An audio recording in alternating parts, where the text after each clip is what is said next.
to become champions.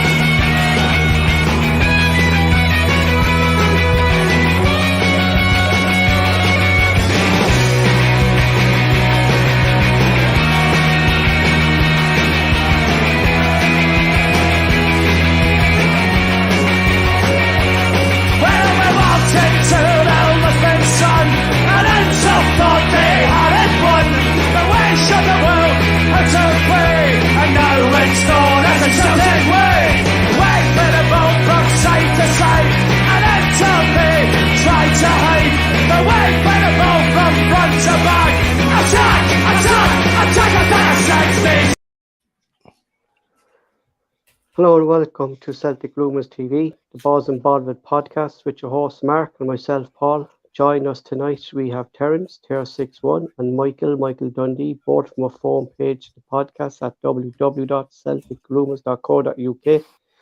You can also check out all our links to the podcast in the description below. On tonight's podcast, we will talk about Celtic's 2-0 defeat at home to RB Leipzig last night.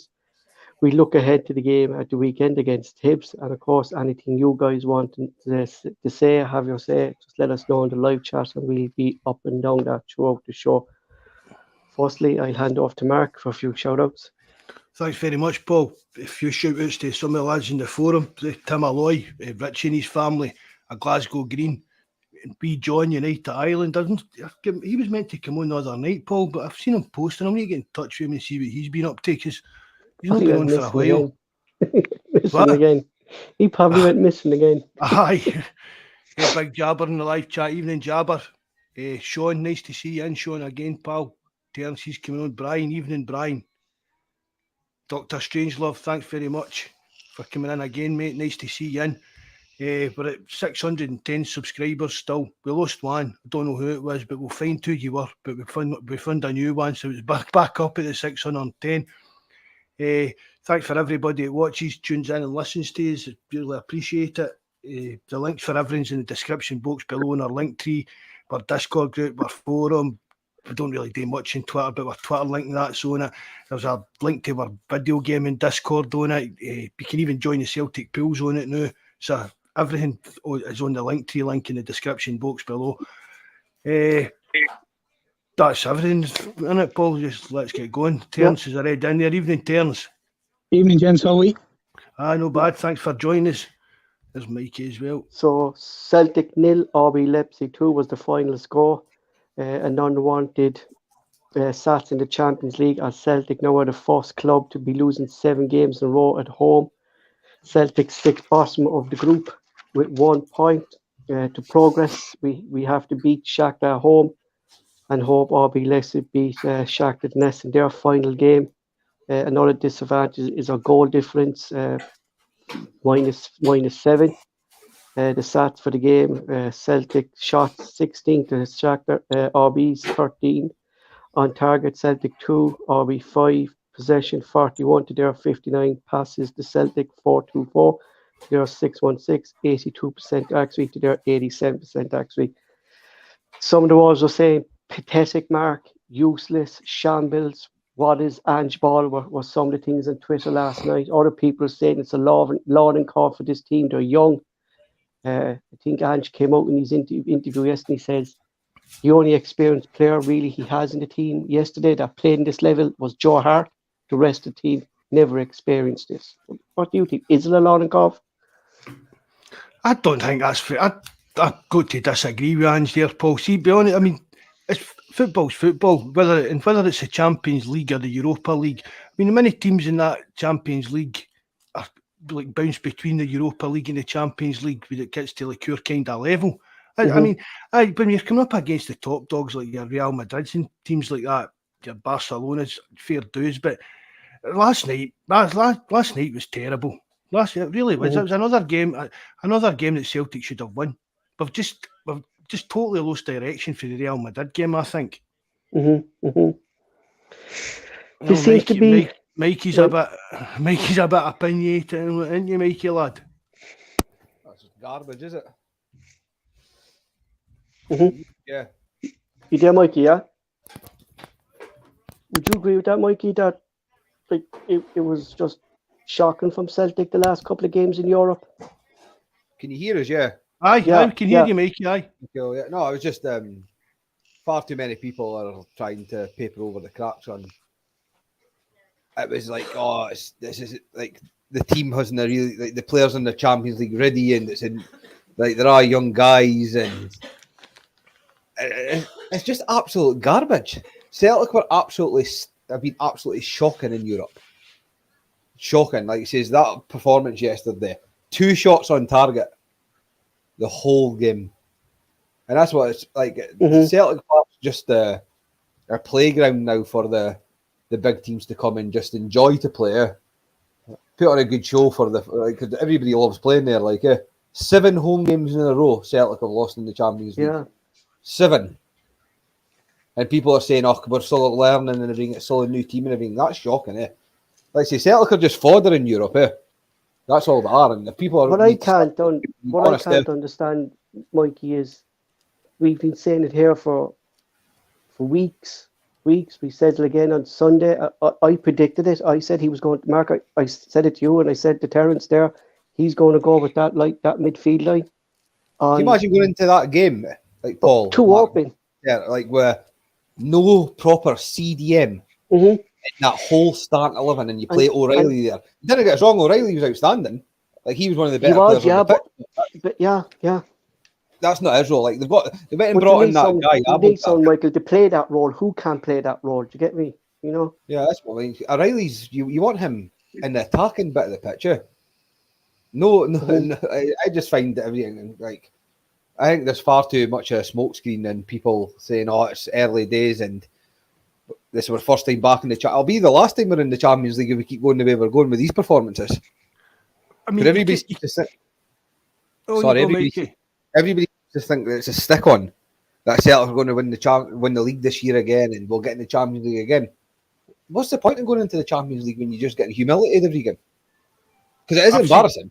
I've said that for years, Mikey. See when you speak about that, see like on the forum for years, people have, because I used to say, what's the point of getting in there and just to watch Celtic getting beat 6-0 and 7-0 with Barcelona and PSG? I'd much rather see them try and get a run in a longer run in the Europa League. But think of the money. And I'm like, so basically you're just acting like some old prostitute in Sucky Hall Street. We'll do anything, we'll turn up and do anything just as long as you throw a few million quid. That is kind of thing. I mean, and you can see there is levels when you look at like the actual the money that clubs have got, even compared to Leipzig and that. But the chances we had last night, for the last few weeks against the Real Madrid game, as I said, the chances we've had, and it's been sitters. We've had, they're meant to be our top players, and they're missing some of the easiest chances ever that you're going to see. That's what I mean, like the guy in the live chat. It's crazy thinking because this is a new squad. You can't hold defeats against like previous managers that have had in the Champions League and that. Facts are facts. And what about the other 2 games away from home? Against Shakhtar, against Leipzig, were they acceptable games as well, were they? I mean, Celtic are fodder in Europe. I mean, we're forgetting about the Europa League last year and the Conference League where we were embarrassed by Bodo Glimt last year as well. Aye, I know. I mean, we're not just talking about that was a Serbian for me, that Bodo Glimt one. I'd mouthed off in the forum about they'll no causes any problems in that, and then fairly ended up with a fair bit of ego in my face. Celtic have got problems in Europe though, eh? Like major, like it says, whether it's previous managers, new managers, whatever, eh? Like Celtic just kind of play in Europe just now, eh? It's as simple as that, eh? I saw an interesting thing today that for Celtic to really make a go in the Champions League, they'd be looking at spending about 90 million. That's what club. That's what I'm saying, Mark. Club Brugge invested. It was actually Buzz put up in the forum. Club Brugge, Mark, he said, we're in the Champions League for the last 4 years, and this is their 5th season in it. And this season, they really made a go of it. They've spent 90 million on their squad, and they won their first 4 games in the Champions League. So that's what we're looking at. Celtic aren't going to be doing that, but Celtic need to be looking at least 3rd in the Champions League. But at the moment, it's not looking like that. Like, you know what I mean? It's looking got to be the ultimate. I've said it for years, Paul. Celtic should be there aiming for second in qualifying or third. That should be the least at Celtic get us third in the Champions League group. Because you can't keep swaggering about thinking you're a big fancy Champions League club just because you get a wee pat in the head about how good your fans in the stadium is. Mm-hmm. Terence, you want to come in there? Yeah, I've never heard so much bollocks coming out of Ange in my entire life. He hasn't a fucking clue how he can say the stuff he comes out with. I watched him say today about Maeda, how unlucky he is and he's this and he's that. What game is he watching? What game is he watching that he thinks Maeda's playing good football? And we said it on here numerous occasions, like Michael has just said there. Going into these games with no holding midfielder is a joke. The best teams that ever played in this Champions League, the Barcelonas, the Man Uniteds, all had genuine holding midfielders. And yet he thinks, I don't need to do it. He got hammered last year. He got hockeyed this year. He got hockeyed in everything to do with Europe this year and last year. It's a joke, like 53 chances Celtic have created and they've scored one goal. One goal. The misses are inexcusable. They're inexcusable. If you saw it in Sunday League football, you'd be fuming. Like the Kyogo header last night. Some of the misses in general in the SPL, the misses by Maeda. It's just nonsense out of them. And to be trying to say that it's, they're unlucky and it's this and it's new guys, they go through the team. How many of them are international footballers like? Most of them are international. Yes, 2 or 3 weeks ago after Shakhtar Donetsk, we were all saying Celtic have a real chance of finishing second in this. They're probably justifiably going to finish last now. They're chronic bad. They're absolutely, and it's like Michael said, this notion that teams are wanting to come to Celtic Park now for the atmosphere, for the buzz, for the crack, and basically they're knocking in goals left, right, and centre. The Celtic team they've got so many bang average players in that squad. It's unbelievable, and it's rather than the manager just coming out and facing facts and having the courage to say, yeah, okay, this, that, whatever. Coming out with some of the excuses that I've seen, it's just, it's so annoying. And it drives me up the walls. Do you think then, though, maybe, Terence, we were clinical of Neil Lennon in the past coming out slating the players in public? Do you maybe think Ange is protecting the players by saying that and maybe slating them back in the dressing room? I don't know, Paul, but look, at the end of the day, you were talking about Neil Lennon there. Look at Neil Lennon and look at Gordon Strachan. They knew I can't compete with X, Y, and Z by playing this particular way. They'd put a Paul Hartley or Barry Robson, or they'd always have a Scott Brown or a Wanyam or a Joe Ledley. They knew, we're not going to have much possession, but I'm going to make it as awkward as possible for them. And just at times it's like it's under 10s football. We'll all run forward. We'll leave two fellas back and hope to Jesus that the opposition don't burn us. If you look at the header Kyogo missed, and then look at the header that Werner scored for them. Yeah. Look at the difference in the quality. Look at the difference in the class. And yet their two goals, Mark. There was at least 4 or 5 Celtic fellas marking no one for Werner's header and for the second fellas. Brilliant touch, don't get me wrong, and brilliant finish. But fellas aren't picking them up. And that kind of shit, sorry for swearing now, it drives me mental listening to some of the nonsense. It just drives me up the walls. Celtic are not a Champions League team. They're just not. They're just not good enough. Simple as that. And I know a lot of people might agree with me, but I'm fuming with it. Yeah. Mark, do you want to come in there? Oh, just what I was going to say. I was talking to Mike about this earlier on about the Kyogo goal, the Kyogo miss. But see, people were saying, was he offside in that? He was offside, so he wouldn't have counted. It doesn't matter if he was offside, he should still have scored that.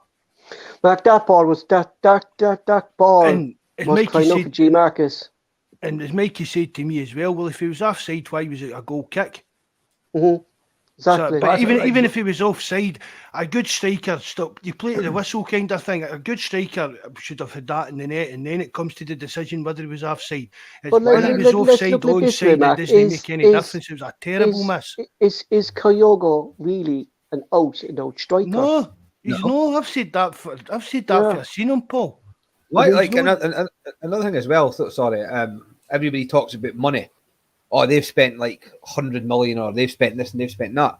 That's bollocks as well. That's just a smokescreen as well. Say Maccabi Haifa, Callum McGregor's on more money than nearly every player in that squad, and they absolutely humped Juventus yesterday, 2-0 at him. I mean, just about a bit of passion from the players and a bit of organisation, eh? I mean, that's an Israeli team, beating the biggest Italian team in history. Well, the funny thing about it as well, Michael, is, sorry, Paul, the funny thing about it is this money thing only ever comes up with Celtic when they get hosed, like. It's never an issue at the start, or it was never an issue 2 weeks ago when they played well against Madrid, and then they should have beaten Shakhtar Donetsk. There was never an issue that Celtic's team is only worth 21 million or 23 million. It's only when we get our ass pumped. But sure, we've got our ass pumped by Cluj, by Ferencvaros, by Copenhagen. Do you know what I mean? No one can tell me that those teams have wagon loads more money than what Celtic have. Like, do you know what? If you said you have to set up your team accordingly, when you've got the quality that Celtic have, there's a reason the players are playing with Celtic, and there's a reason the players are playing with Leipzig. They're a lot better than the Celtic players.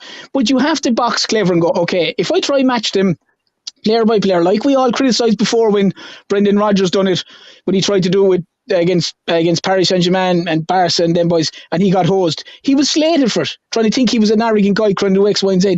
For me, Postecoglou was trying to do the exact same.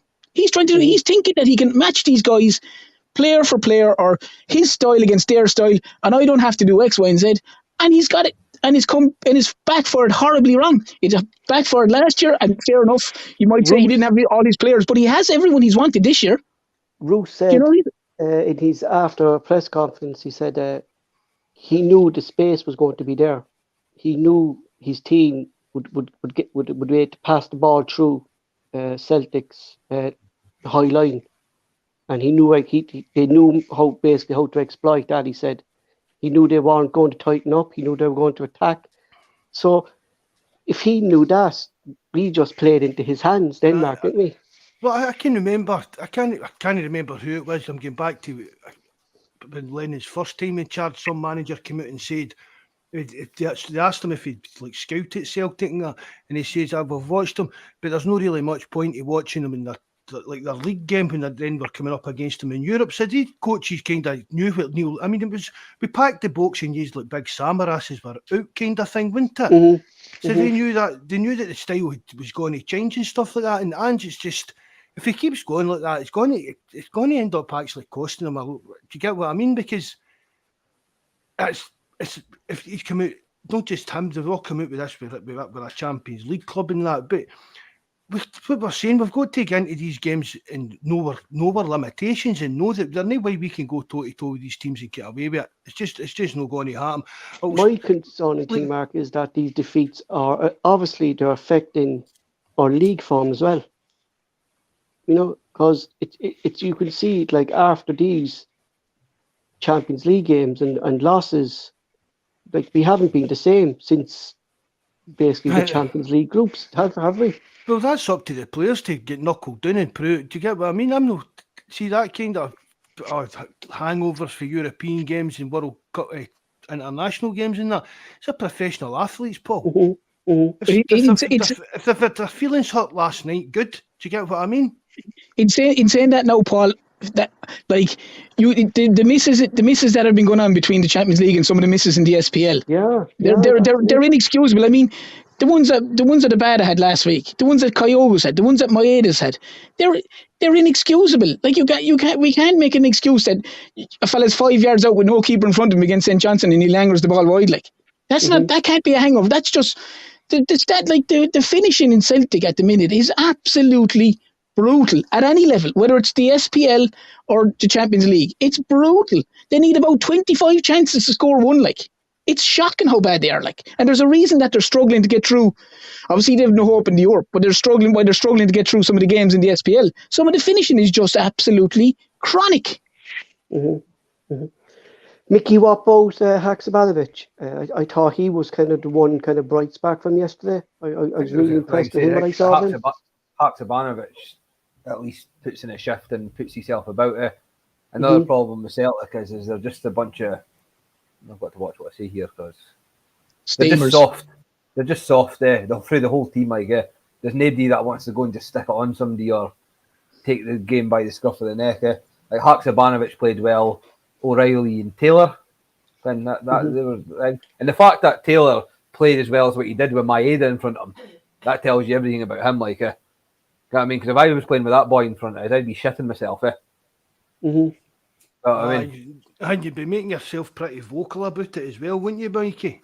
Yeah, that's what I mean. Like, but I kind of blame Ange in a way for keeping Maeda in the team, because he's just. And then people say, "Well, who else could you play?" You wouldn't put. He's in the firing line now. Maeda. He's just going to keep getting worse and worse and worse the more he gets played. And it's up to the manager to take him out the firing line until he gets a bit of confidence. Because like, even the atmosphere at the game yesterday, that's probably the worst Champions League atmosphere in many a year. Like, that atmosphere was poor, eh? You know what I mean? It was just even like if you like there's a few other like Celtic fan websites after the game and that, and they were all saying it as well. It just wasn't the same, eh? You know what I mean? Because it's soul destroying, is it? Can everybody harps and harps about Champions League, but it's just a downer and a sickener, is it? It's embarrassing what it becomes then. It becomes embarrassing because you're so built up for the whole Champions League, and you're saying, "Oh, come on now, it'd be great now," and then you feel so let down when you see what the performance and what they put in, and you're coming off going like, "Really? Is that it?" Like, it's it's just as Michael said there, like, he made a very valid point. If you don't have Haksanovic in the midfield, and I like O'Reilly, and I would always prefer him further forward, but if you were to put the normal midfield in there, if it was McGregor, Hatate, O'Reilly, for argument's sake, Jota, Abada, Kyogo, or Giakoumakis, not one of them can tackle. Mm-hmm. No, maybe O'Reilly can tackle, but the rest of them can't tackle. The rest of them aren't going to leave a boot in. Jota isn't willing to tackle. Most of the rest of them can tackle or are poor at tackling. You never see them flying into a tackle. You never see them getting stuck in. So, like, from the midfield up, like Michael has said, they're extremely soft. Like, when it comes to it, extremely soft. Mm-hmm. You can't always play fancy tippy-tappy football. And they tried to do that all the time. Last night they should have had shots. There was one stage where the ball fell to Moy and even a Tate another stage, and they're at the edge of the box and they're trying to do all these flicks instead of just putting your laces through it, like. Mm-hmm. Brian says that Maeda is obviously the whipping boy of the team just now.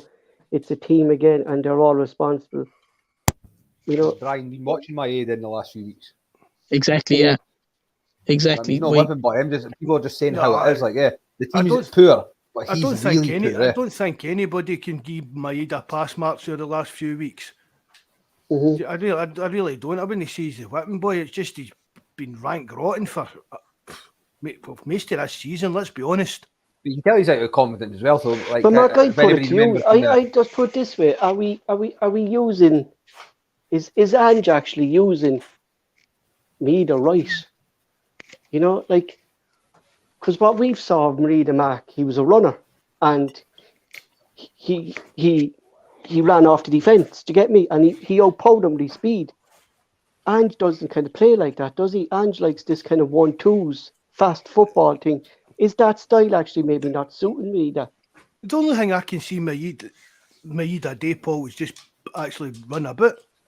Mm-hmm. For me, the only reason Ange is playing him is because his energy to get about the park, sir. But in the actual football side, he's not been adding anything to that for months. He really hasn't. Mm-hmm. It's a strange one why he keeps picking him. It really is a strange one. Is anybody going to talk about Jota as well? And this whole he was left out because of fatigue. Oh, I'm just about to bring that up, Michael. For me, that's a big problem. I think we only played about 14, 15 games so far this season. And he's muscle fatigue. All right, well, thanks for coming in, mate. Nice to see you. I didn't notice that was you that was posting the messages I was putting up. Cheers for coming in, Will. You know, that's a major issue for me. Especially coming back off an international break where he wasn't away with his international team. Exactly. Fatigue, it's just been tired, isn't it? I thought he was like, it wasn't until this morning until I spoke to Mark and it was brought up about the fatigue. I thought he was actually injured. No, I didn't think he was fatigue. Can you imagine? That's why I say to Mark, like, and we all work and we all knock our plannings to get a wage and go and travel all over. And that. Can you imagine if I phoned up my work tomorrow and says, "Oh, can't be bar coming in. I'm too tired." Exactly. Fuck off! I get told we have to go. Like, I've got muscle fatigue. But for Mark, that is that going? yesterday. Mark, is that going then? Like Andrew's saying, no, mate. The rest when. The end of the season, do you know what I mean? That's what he said last year, wasn't it? Yeah, do you know? And then we're seeing a player then with muscle fatigue, and he's taken out of 2 games. Do you know what I mean? Like, I think that's a big worry because we're only about 14 games into the season between the league, the cup, and the Champions League. 14 games, and he's already muscle fatigue. And let's be honest, like, he's a young lad. You know? He shouldn't be having the kind of injuries if you're only his age, really, shouldn't you know? No. Just have the energy in the legs to run about all day when you're that age. What, in the Champions League? If you can't get up for the kind of game, you're in serious trouble, like that. No. Do you think there is something? Me and Mikey were speaking about it earlier on. Do you think there's something? Maybe we're just scaremongering, I don't know. But do you think there's something going a wee bit sour behind the scenes? Do you think, I was just about to say it, Mark, do you think maybe Harry Kewell has maybe upset something since he came in? Is this kind of unit gone between Steve McManus, John Kenny, Strachan, Ange, that unit that they had? I was actually thinking, Paul, was it maybe somebody to do with a split with the wee Japanese contingent? Because it's them. I mean, it's them that so seems to be off the boil the now, doesn't it? Mm-hmm. I'm very surprised apart from Hatate's been doing well, but Kyogo's not been at the races. Maeda's not been at the races, and Gucci's done a lot looking. Well, I looked at Kyogo coming off yesterday for G Marcus, and he didn't look happy. Did not look happy coming off. But he's no reason to look happy. I know, but that's like saying. I know, but if I missed a chance, if you were missing the chances he's missing, you're bound to be whipped off, Paul. You know, some of them chances are like missing your mouth with a fork. Like, it's fucking unbelievable. Like, that is true. So, like, I kind of a lot of people like Kyogo, and I like him as well. But surely, like, how Giacomakis, he's just off the boil, Mike. No, it's not as if we're sitting here slagging the guy into the ground, but we're entitled to say that he's totally off the boil. Yeah, but that's what Giacomakis, that's what I mean. He dragged out the shite again on Saturday against St Johnstone, and another dreadful performance. Gets the winner, and then again dropped midweek. Like, what? I don't understand why Kyogo's always got preferential treatment starting up front. Because he's technically better, as they say. Can I want a striker that puts the ball in the goal? I didn't care if he's good off the ball or whatever. Like, I just don't understand why he seems to have the nod ahead of Giacomakis. Giacomakis is the kind of most prolific striker that we've got. I mean, even going back to the run that he had, the many goals was it he scored, but it was like one touch a goal was it 9 or 10 goals that he scored? That's like your kind of classical striker. That's who I want to be in the box with these kind of chances that Kyogo and that's missing. Because you can just tell that they're just not got that kind of instinct. Do you know all the good strikers they've all got this kind of instinct where the ball's going to end up and they somehow get to the end there. Even going back to clowns like McCoist and that. But if you're looking for a goal, I'd have Giacomakis on the park before Kyogo all day long. For me, he should be starting. It should be Big Gio that's starting the games. And then once he's maybe got a goal, we're maybe 1 or 2 up, then you can bring on Kyogo to terrorise him with the kind of thing. Well, I would have did yesterday because my aid is obviously struggling with confidence. As I would have started Kyogo on the left and Giacomakis through the middle, if that was the case. Because I didn't think Kyogo's an out-and-out striker, so play him off the left with Giacomakis through the middle and Abad on the right. I think that would have been a better front three. Personally, For me, Kyogo's never like your out-and-out striker up there. Never in a month of Sundays. Or even yesterday, like they could have even put Haksanovic on the left and put Kyogo in the middle role, in the number 10 role. So you know, if that's his thing that he's more likes the moving around or whatever. But I fully agree with Michael. Like, I mean, like Kyogo's missed hats full of chances and sitters in a lot of the games lately. So like, just. He looks like a fella who's gone right off the boil. From a fella who last year who had half a chance and seemed to put it away, he's missing gilt-edged chances in all the games. It's awful to watch at the minute, just awful. And you fear because Celtic needs so many chances to try score a goal. It's allowing opposition. Well, in this level they have no chance, but in the SPL it's allowing opposition and giving them more and more hope. The longer the game goes on, that they'll nick one, and all of a sudden Celtic are backs against the wall, like. What we have learned, and it's something that we should have, everybody's learned over the years. See, when you're playing at the top level, like the Champions League and that, when you get a chance, you need to take it. Exactly, Mark, yeah. Do you know what I mean? You get away with these things in the SPL, Mark, but not the Champions League. They punish you. And that's the difference between like put Terence he's on about the kind of level of players and that kind of thing. Do you know what I mean? The players that Leipzig have got, they only need the one chance and they'll get it, whereas we just seem to be turgid and struggling. I mean, some of the like that The one. misses are terrible, the Mark. Aye. Like you see Forsberg there for their second goal, like you know what I mean, he was running from the halfway line. There was Hayase and Turnbull jogging after him, and he didn't need to look twice, Mark, the way the goal was. It was just one touch and bang in the back of the goal, and we had two players tracking him back, jogging. Do you know what I mean? Jogging, and that's prime example. Like if you're not. I was very impressed with Jens and Vickers yesterday because at least two of them were throwing their bodies in front of the ball. You know what I mean? Our defence got no help yesterday. No help whatsoever. I thought Joe Hart and the defence, I thought they were genuinely came out of the game actually with a bit of respect there. Yeah. I was going to say, I think that's the best I've seen Jens play, to be honest. Yeah. You know, he was throwing himself, Mark, in front of the ball, throwing his body in the line. Do you know what I mean? That's what you want from your defence. But and there was one time they were breaking as well, and I thought he's got to give away a penalty or something here. But he just stood his ground and stood up, and the boy just hit the ball straight off him. Yeah, I thought that's the best I've seen Jens play last night. Aye. I was worried when he was picked up.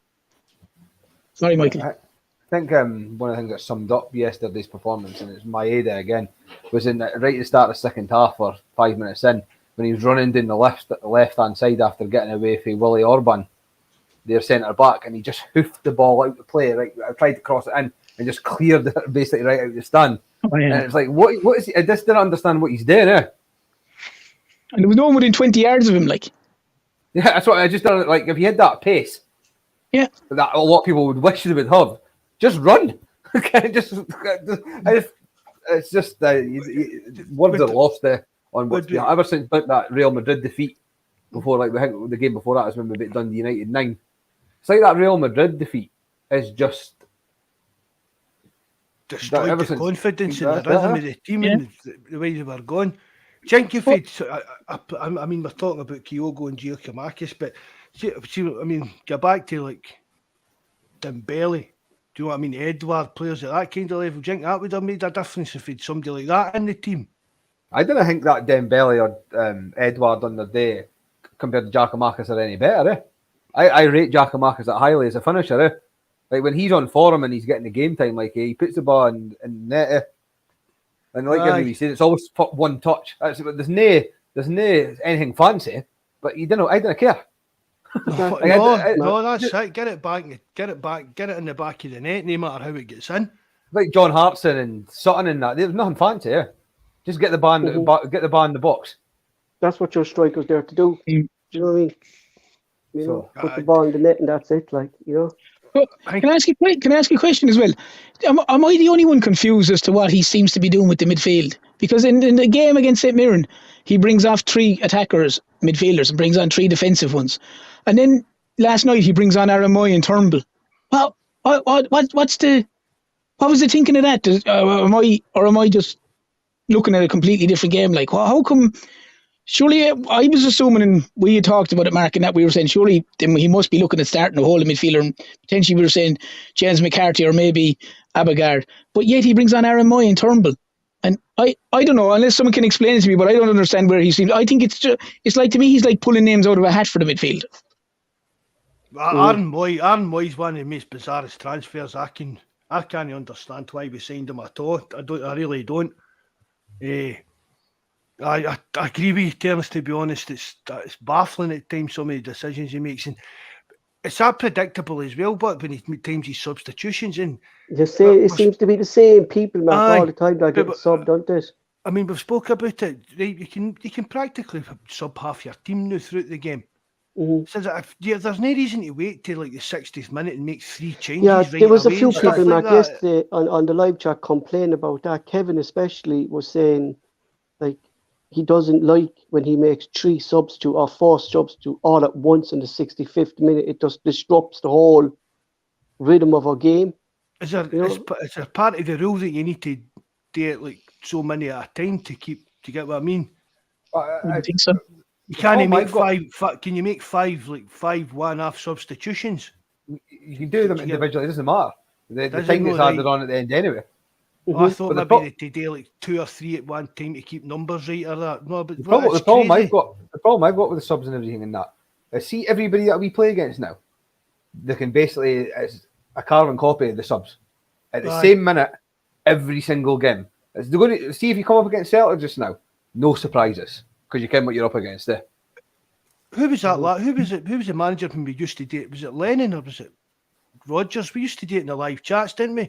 You could predict what the substitutions were going to be. Minute when it was first subs, yeah. That was Lennon, yeah. We used to predict, like, it seems to be the same with Ange, Mark, around the 66th or 67th minute. And even last night, the 2 ones that baffled me were Maeda was until the 80th minute. I don't understand that one. And Juranovic was absolutely hanging for the last 20 minutes. He was hanging, and that's fair enough if he's run himself into the ground. But you're surely looking at him going, maybe they need to bring on Ralston, maybe someone with fresh legs, but he was absolutely hanging in the last 20-25 minutes. That's because he was chasing that Ver for the 60-70 minutes. That's what I mean. And that's what I mean. And that's what I mean. You've got Ralston on the bench, who's more than capable of coming on. So you think he would have noticed that?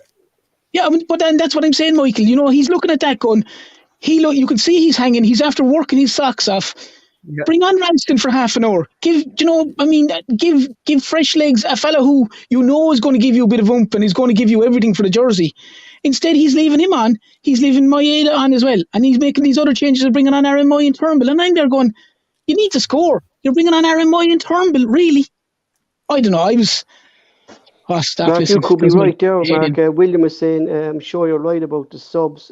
Sure, it's something that you can make 5 subs, but you only have 3 stops. Yes, I'm sure there's something like that. Yeah.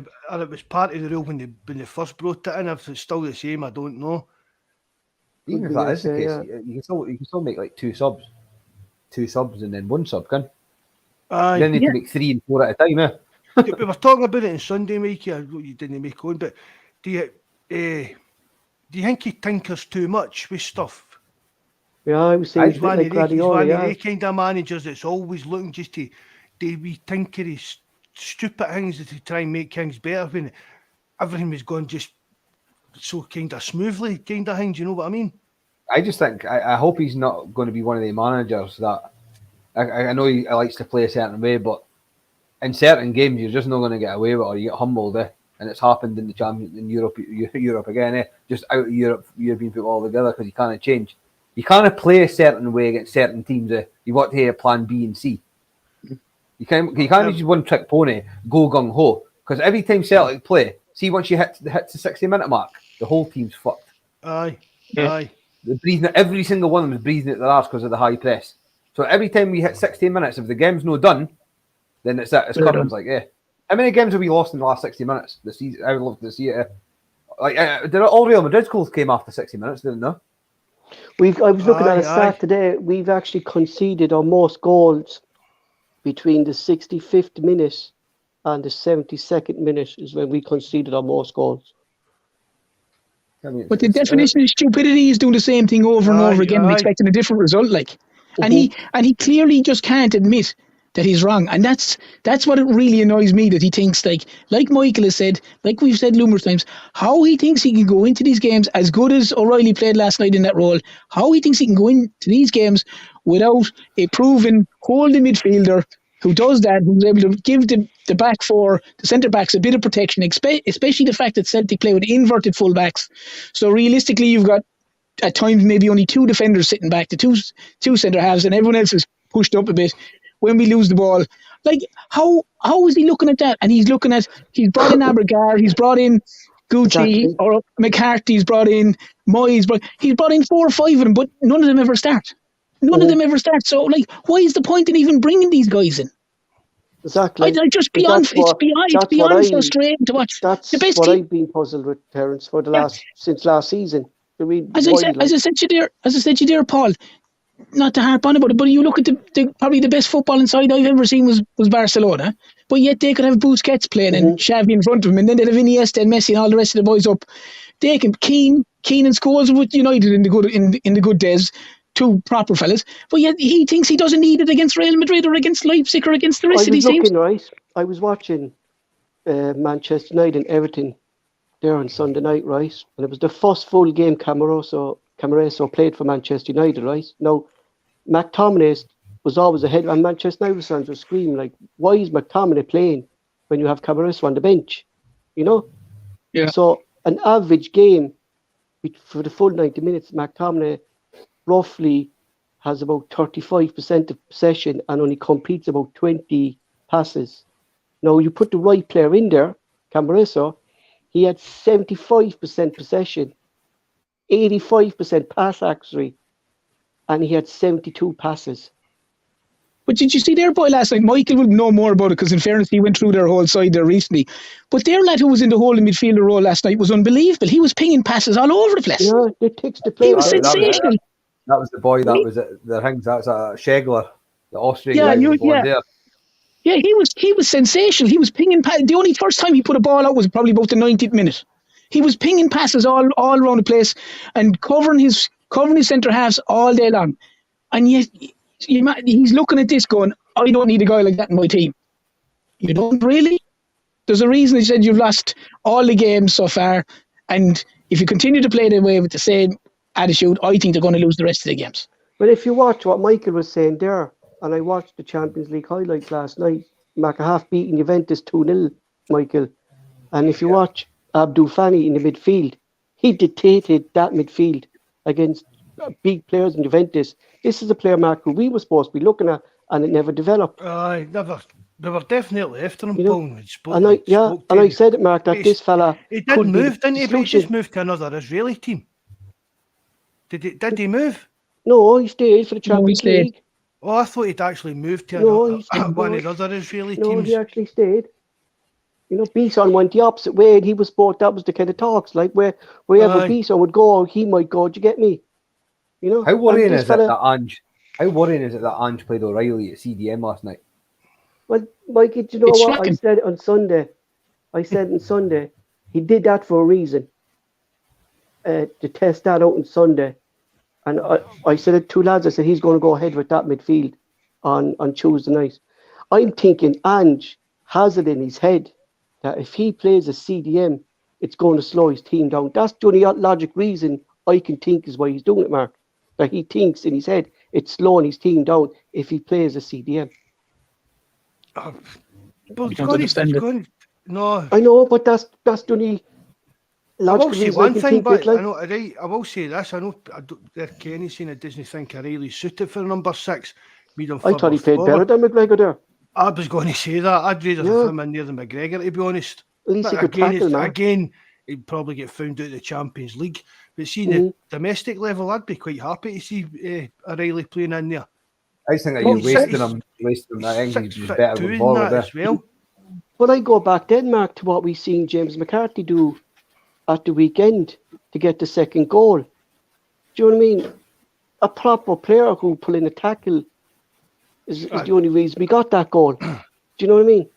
You know, I can't see why bring on Moy, who won't tackle for you, and let James McCarthy and this lad Allegard sit on the bench. Do you know? I just can't make sense of it. I thought, we just. No, I mean, the other night we knew what Ange was going to do because that's what he always does. But we did think maybe he's going to try playing with like a proper CDM.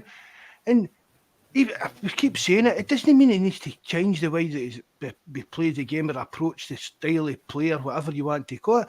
But you just have this guy that's got a bit of experience to cover the defence. That's all they do. They don't need to. Doesn't need to go for a full on, like old-fashioned CDM that sits between the two centre-backs kind of thing.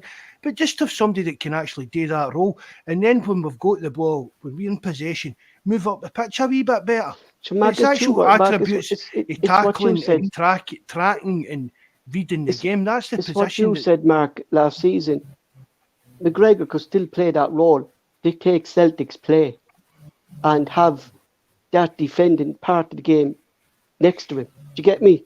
Aye, you know? But what's wrong with playing a 4-2-3-1? Like, what's wrong with playing a 4-2-3-1? Having someone sitting beside McGregor, letting McGregor go up the field. He can sit there. If it's James McCarthy, for argument's sake, the normal enough back four, James McCarthy and and McGregor when he's fit, O'Reilly in front of him, and then if it's Jota or Haksanovic or Giacomakis up front, and let it's McCarthy or Abigar or whoever it is, sit there, and then they can move up together, and there's cover there. He doesn't have why he thinks he has to play 4-3-3. I don't understand. I just don't understand. He doesn't have to change the way he plays. He just do 4-2-3-1. Still have 4 guys attacking, 5 guys attacking, and just have the nous to have a little bit of cover there to help out the defenders. Because, as I said, when you play the inverted fullbacks, they're gone bombing up the field as well. Like,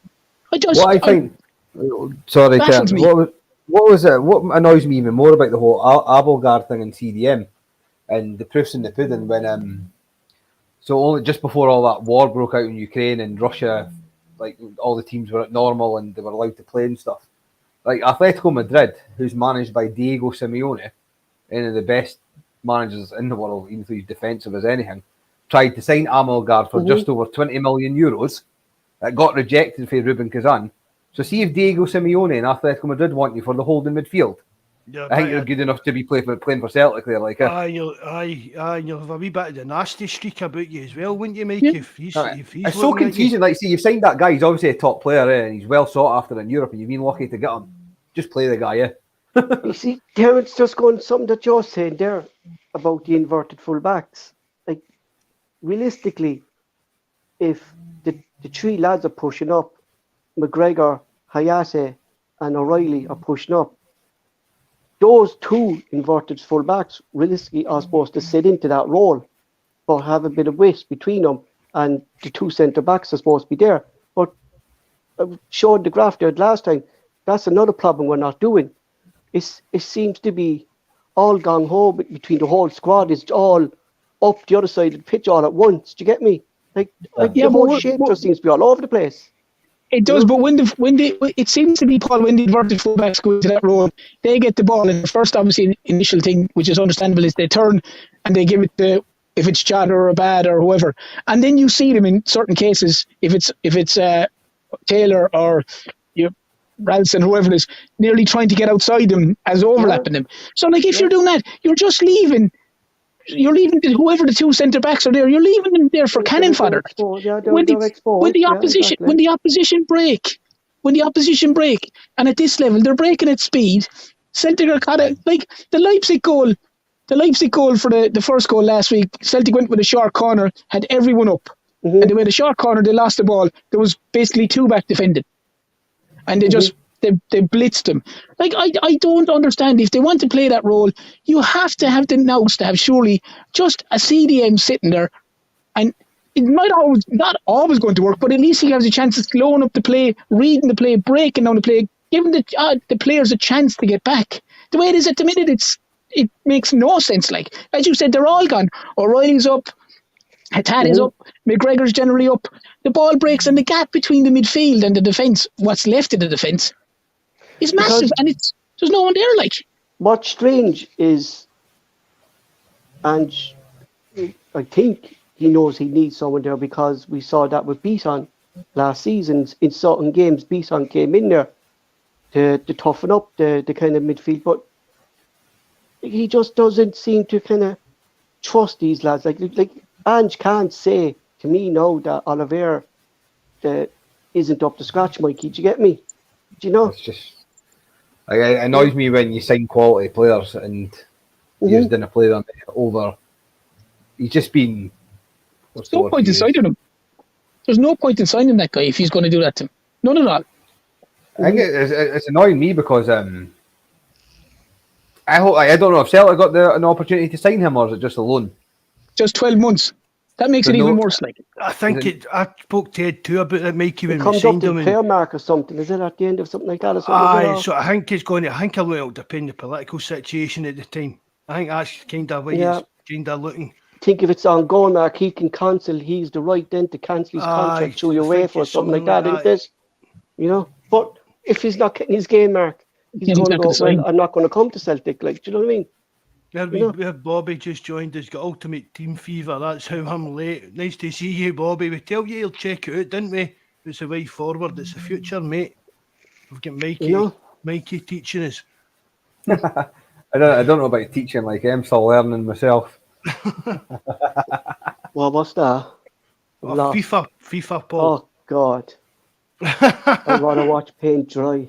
You know, Well, I'd rather play FIFA just now than watch Celtic the way they're playing anyway. at least you might win.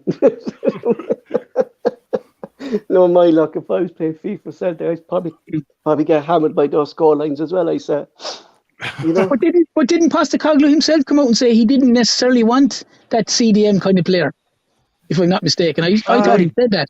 Paul, He says what the is way it, we Paul? play. Attacking defender or something he called it, wasn't it? But who? Yeah, like an attacking defender. But we saw that prime example by McCarthy at the weekend, what he's looking for. So you can clearly see McCarthy can do it, Mark. Do you get me? Aye. You know, do that job that Ange says he wants that player. Algard showed us that he can pull in a tackle. Do you know Algard? He can pull in a tackle. So the players are there, but Ange consistently, like, we criticised Lennon. We criticised Rodgers for putting Beat on into the back. We criticised Lennon for playing Callum McGregor at left back there in the Champions League that time. Like, you have to throw this back at Ange. Like the players are there for these positions, but he just putting O'Reilly, McGregor into these roles where it's clear, Mark, it's not suited to them. Do you know? No, it's he's managed there in Japan. He's managed the Australian team and stuff like that. See, like, great managers. I mean, like, guys like Pep and that, they're not doing the same. They're not doing what they've done at Barcelona or what they've done at Bayern Munich. Do you get what I mean? They evolve and adapt to their kind of circumstances in the league and the game that they're playing in. And I think that's what Ange's got to maybe just kind of realise.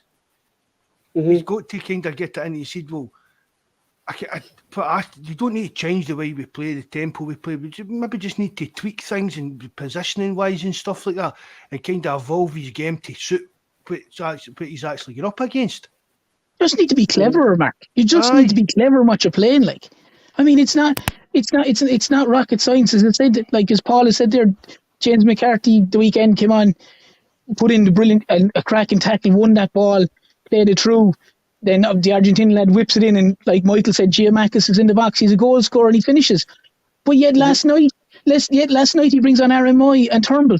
And as McCarthy maybe went off here on Sunday thinking, well, I maybe been a shout a start here on Tuesday night. Exactly, Mark. Why would he? Do you get what I mean? But even to come on, Mark, you'd be saying if you're going to bring on that holding midfielder, or if you wanted that bit more physicality there, you'd be saying because he brought on RMI from what I could gather, on the left-hand side of midfield against St. Johnson there. And McCarthy was in the centre, and yet he brings on Turnbull and Moy. I haven't a clue. It's like, to me, it's like a pick and mix. It's like he's putting names in the hat, he's just pulling them out. Those two players alone are going to slow down your tempo anyway because they're not going to run. Do you know what I mean? Moy's past sprinting down the line. Turnbull, don't even get me started. You know, don't even get me started. You know, Jesus Christ, like, man, I don't know, man. He's not a Celtic player. And anyone who tells me he's a Celtic player, just keep that opinion to yourselves. Have we all learned our lesson? But Mark, I just looking at you there when you were talking about the likes of Pep and stuff like that. And Pep plays with Rodri as his defensive. Every team plays a defensive midfielder. It's just Celtic don't play it. Do you know what I mean? You know, but just even, Paul, you go back to even like down in England over the years, look at like Alex Ferguson, Wegener. You get what I mean? Even look at Mourinho, who was, I mean, his teams were never known for being like the best attacking and that. But all these managers, they adapt, Paul, as the years go on and change their system to suit the leagues they're working in at that time and stuff like that. And that's what Ange's going to need today. He's going to have to get it into his seed that in certain games, even in domestic level, we need some muscle in there. Is he too? See, I think that seems to be. But there was nobody more stubborn than Alex Ferguson. Yeah. There's nobody more stubborn than him, Paul. Exactly. And if he's what Bielsa, I mean, look at him, put absolute nutcase and look at. But I even seen some some boy, I think he signed for Motherwell the other day. I saw something on the internet, some boy that was under Bielsa at Leeds, and he says he was an absolute lunatic. He says, but he's the best coach I've ever worked under in my life so far. And these guys just, and for me, I mean, I think Ange kind of bases his philosophies in that own, like these kind of great managers, but they adapt and they change things to suit their environment. Exactly. And that's what Ange needs to learn today. Knowing that in Scotland, it's a hard physical, mate, the majority of games are big, hard physical games, at least for the first 30 minutes. Do you get what I mean? No matter who you're playing in Scotland, you're going to have a big kick up and down the park for the first 30 minutes. Even if it's, look at the game with Ala when Gucci got injured. Do you know what I mean? That was a tough game for the full team because they were just a big physical, crazy mob kind of thing. And he needs to, I can get some games, Mark. I can get some games where he feels he doesn't need to be playing a defensive midfielder if the teams are going to sit back. Definitely. Yeah. But if you're going to be coming up against it, you're going to need it. You get me? That's where Ange needs to be seeing these things like this. You're not needing to play with like an old-fashioned kind of CDM. If you're playing, say, don't get St Mirren's maybe a bad example, but do you get what I mean? St Mirren at home or at Celtic Park or that, because 90% of the game we're in possession, we're controlling it. But when we're coming up against teams, especially teams that we know that are better than us, I mean, let's not be kidding. We knew right away Real Madrid was going to be a tough ass to get in and off. And the Germans, they were in a bit of turmoil. Do you get? See if we could have played them in the first game, we'd have probably beat them. Do you get what I mean? Because they were in a bit of turmoil. They were in a bit of turmoil, but it just shows you again, Paul, the difference a good manager can make.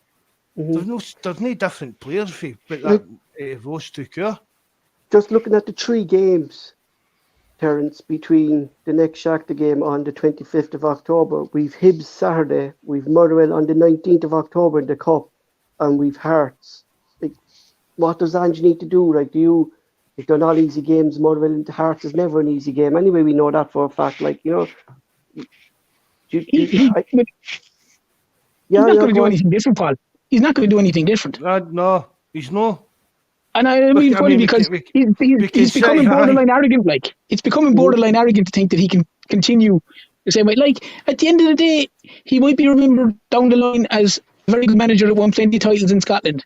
But if he keeps getting his ass whooped in Europe, he'll be judged the same as your Ronnie Dahlia, the other guy. With the greatest respect to him, I liked him, but that's what he'll be judged at. Because everyone will tell you, it's a 2-horse race in Scotland. You either win the league or you don't win the league. You're either successful by winning or you're not.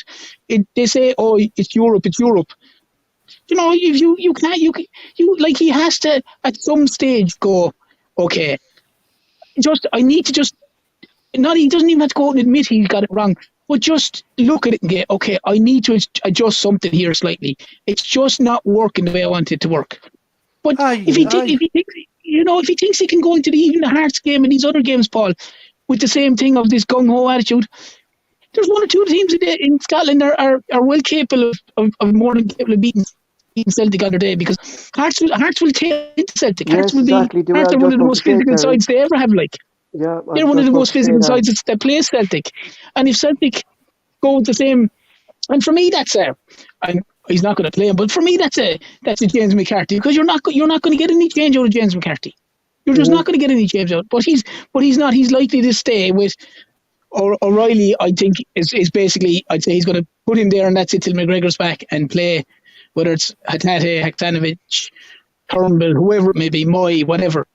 Seems to be what he's going to go down the lines of, because if he hasn't changed it by now, I can't see how he is going to change it. I hope I'm wrong, but as you said there, Terence, as well, is we're not looking for him to come out and say, I've been wrong all this time. No, I'm going to change things. I'm going to start doing this. I'm just going to start doing that. Just let us see it on the park and never even mention it. Do you get what I mean, Razor? Exactly. Doesn't he come out and say, I should have been playing with an out-and-out CDM for the last few weeks and that, I've got that now and that. Hey, you just come out, do you get what I mean? Just dating the team and just and just say, somebody will ask the question, you've changed it. We didn't really change much, we just tweaked things a wee bit and it seems to be working a bit better. I mean, that's all that needs to happen. It's not as if he's not got a lost face for fucking making Celtic win games again, Terge, isn't it? Exactly, but obviously, he's been going on about that there's 13 games the next amount of weeks. So if he does play James McCarthy in the next game, he's rotating players because he's so many games in so few days. He needs to keep the squad fresh. That's all you need. That's all you have to question. That's all you need to say. And if James McCarthy happens to play 4 or 5 games in a row, then so be it. Or if it's Abigail plays 4 or 5 games, what about it? Do you know? I said no one's asking him to come on. That's why. That's why we've got these players. That's why. My biggest worry, though, my biggest worry here is because he picked Moy yesterday. Is Moy in the higher up the pecking order? Dan likes McCarthy, Allegard. Do you know what I mean? You know, does he actually favour Moy? He does. The difference, yeah. You would assume so, yeah. But, you know. Yeah. It does, and I've said that to Heath. I said he's going to pick Moy, you know, because he knows Moy, he trusts his Moy. But it's going against what Ange's philosophy is in promoting youngsters, bringing youngsters through. Do you know what I mean? We've supposedly bought one of the best defensive midfielders in youth level in England with Watford in Bosman Law, who could easily take that bench role there. Do you know what I mean? If he's not going to be using like McCarthy, Algard, bring the young lad in there. Do you get me? You know. But your Paul, as Michael had alluded to there a few minutes ago, if you've got Diego Simeone trying to sign a fella for 20 million, who's a whole and like Simeone, as Michael has said, that's in his DNA, that's in his blood. That Atletico Madrid can defend all day long, and he's looking to sign him. And Celtic have got him. Then as well there, and he doesn't get a game. What you were saying, like if Simeone's looking at him, Michael, you know then that there's going to be a bit of a dig in this fella. Do you get me? He's not going to let people push him around. You know? It seems like a mate sack there. Because he's worked with Aaron Moy in the past there, so it's like he's giving him it's a mate sack, is it? Because I didn't need Aaron Moy was mediocre his whole career. He was half decent there. You know what I mean? Mm-hmm. So, like I say, just play the boy, yeah. It's baffling. It's just baffling. I mean, Moy can't even pick out a pass. Like, I mean, that was in his younger days down the Premier League with Brighton and Hull. Like, that was his main attribute was a pass. He can't even put a true ball now. Do you know what I mean? Anytime he gets the ball, I've noticed if there's a player on him, he puts low to play rather than going for the tackle. Do you get me? You know, I've noticed that a lot lately actually about Moy. He prefers to put the ball out of play rather than going for a tackle. You know? And Ange would slaughter Joe Hartford doing the exactly, kind of same thing. Exactly, Mark. You know? His first initial move always seems to be either sideways or backwards with the pass. Mm-hmm. It's never turning go direct. I bet Scott Brownie. Yeah, Scott Brown in his last season or so, it was sideways or backwards. It was more, we'll keep the ball as opposed to try and be more direct. And if you want to look technically, if you're looking at the way that Postecoglou said he wants to play, it's a lot of short, it's a lot of bang bang, get the ball forward as quickly as we can. That seems to go contrary to everything that he seems to suggest he wants to play, because Aaron Moy slows it down completely. It goes completely opposite the way. I don't know. As I said, as Michael is saying there, it's pals, jobs for pals, like. It looks as if there's a kind of wee clique, doesn't there? It does look as if there's a kind of wee clique going. There he's back. Paul, turn your camera off, mate. Hide that man bun. We'll keep that a couple of weeks and we'll be unveiling the man bun.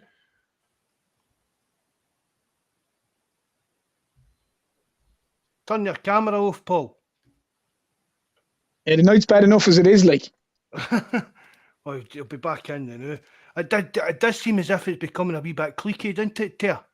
It does, like the kind of jobs for the like when it was Lennon and Commons and stuff like that were running the show, kind of thing. And it's like, I don't know whether it's yourself or Michael mentioned it a while ago.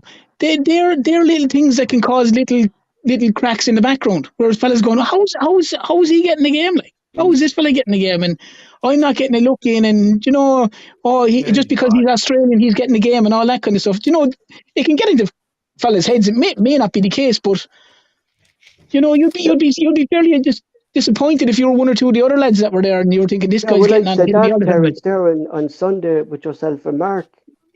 And I think we can actually kind of see it now that Ange kind of has his favourites. You know, the likes of Miida, Kyogo, Hayase, Moy, now you could show in there, Mark. Do you know what I mean? You know, there seem to be favourites there, right, don't there? You know? It does start to look as if there's maybe even a wee bit of a split in the camp, maybe. But I mean, Ange should be more experienced than he be getting like having that kind of atmosphere if that is what's going on. Do you know what I mean? He's not a young manager. He's 58, 59 or something like that. He can't. It's just got to can ostracise some of the other players. Players that are there, as I said, McCarthy probably went off the park at the weekend thinking I've got a chance of getting some game time against the Germans and nothing. Like Mark, just going back to what you're saying there, like Ange's been around the block, and I remember when we had the two Australian lads on with us there when we first came down, and they said he's a type of manager who's not afraid to make big decisions because he came into the Australian team. He took out the likes of Viduka, Tim Cahill, is it? Yeah. And Mark Swatcher. He took big names out of that Australian team, and there was uproar from the beginning, and he won't bring them back. Like he's no stranger to be making big decisions. Making big decisions and controversial decisions. Yeah, exactly. We kind of not seen that. Maybe he's just sitting there. Maybe he's seen what we're seeing, Paul, and just saying we just need a bit of luck. Could be too, Mark. But bit of luck, Mark. There's a bit of luck, and there's pure complacency because, as Terence has highlighted. Michael has highlighted. You've highlighted. Those misses are just bad. Do you know what I mean? It's not about luck and being unlucky. They're bad misses. Do you know? I'm thinking there, should we be looking for a third striker in January? You know, I said in the live chat, should we be looking for a third striker in January to put a bit of pressure on Kyogo and Gianmarcus? Depends big something on loan market. I said we should have a third striker signed in the summer. Yeah. Even if it had been a young loan player for one of the pub league teams, there'd have been plenty just to keep the Kyogo and Giacomakis on their toes, or go for somebody like an old experienced head kind of thing that can bring the experience his career into the team and be that just happy. It's like Defoe or Ibrox. He was quite happy. Maybe that's what they need, Mark. Aye. Maybe that's what they need. A likes of Jermaine Defoe there to show them their positioning, where to go, look where to expect and unexpected with the ball. Do you know what I mean? There have been good old strikers out there coming towards the end of their career that would have been happy to get a year or two deal at Celtic and be happy to sit in the bench or be even the backup to the bench and just whenever he get a game, he get a game. They definitely needed to bring some. I said that, Paul, in the summer they needed to bring in a third striker, even for the balance of the squad. How worrying would it be if Giacomakis, who seems to be the only fella that has, even though he wasn't great against St. Johnson, but he was there when it was required.